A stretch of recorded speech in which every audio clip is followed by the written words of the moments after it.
My mother-in-law spilled hot coffee on me after I refused to name my baby after her husband. Now, she's lost in the drama she created. I am pregnant with my fiancé's child. This is our first child, so we're pretty excited. We've chosen to keep our gender a secret and just buy clothes we think are cute. Our friends have new babies, so if we pick out a dress and it's a boy, we can just give it away, no waste. It's been so much fun, but 3 days ago I've kind of changed. I was with my mother-in-law, and she asked us about baby names and suggested a few: Theodore, Jackson, Lars, and her persistent favorite, Gerson. I was confused when I heard it, but apparently, it was her late husband's name. He died when my fiancé was 5 due to an overdosing of pills, so she suggested we call him that. I responded, what if it's a girl? And no offense, but that name is uncommon and very special. It came out wrong, and then she started getting snarky with me. It's a boy, I can tell, she said, rubbing my stomach without consent, also with her knowing I'm sensitive to touch due to Asperger's. I brushed her hand away and suggested, how about Sean? She showed the most disgusted face. No, we need an American name, not Irish.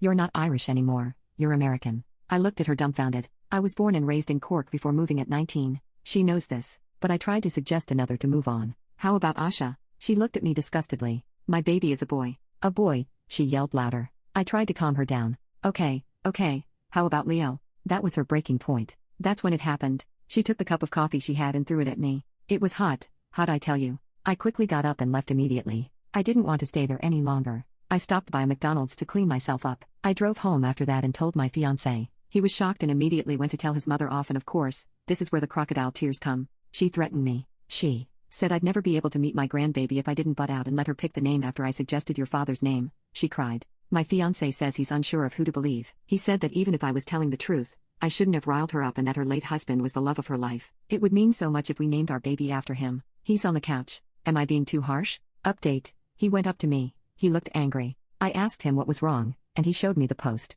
Oh geez, I thought, he's gonna be upset, but as I looked up at him, he began to cry so much more. I tried to talk to him, but he was a complete mess. He just left. After a few hours he returned. He gave me this bag with a dress in it. It was a beautiful and expensive dress. He told me to put it on and that we were going out on a date. He's never taken me out on a fancy date like this before. He had a smile. I didn't want to bring up what happened, but I could tell this was all because of the insane amount of guilt he felt from reading those comments. The night, he showered me with compliments and treats, even taking me to a ring shop to buy me stuff. Now, I know that physical stuff doesn't take away from the emotional torment tag that happened, but I can tell he feels guilty. Update 2. Things haven't been chilled from there. My mother-in-law called 2 days ago, asking to come over for some tea, like we used to. I told her that I had nothing more to do with her. We're done. And if she tries to come near me or my husband again, I will take what she did to me to court. She sounded pretty defeated. I didn't say anything smart or cool, but I felt awesome. But then she said that the baby was hers as it is much like mine. I said, it's mine and my fiancé's baby. That's it. I can't believe you'd think for a second that I'd even have you see my baby.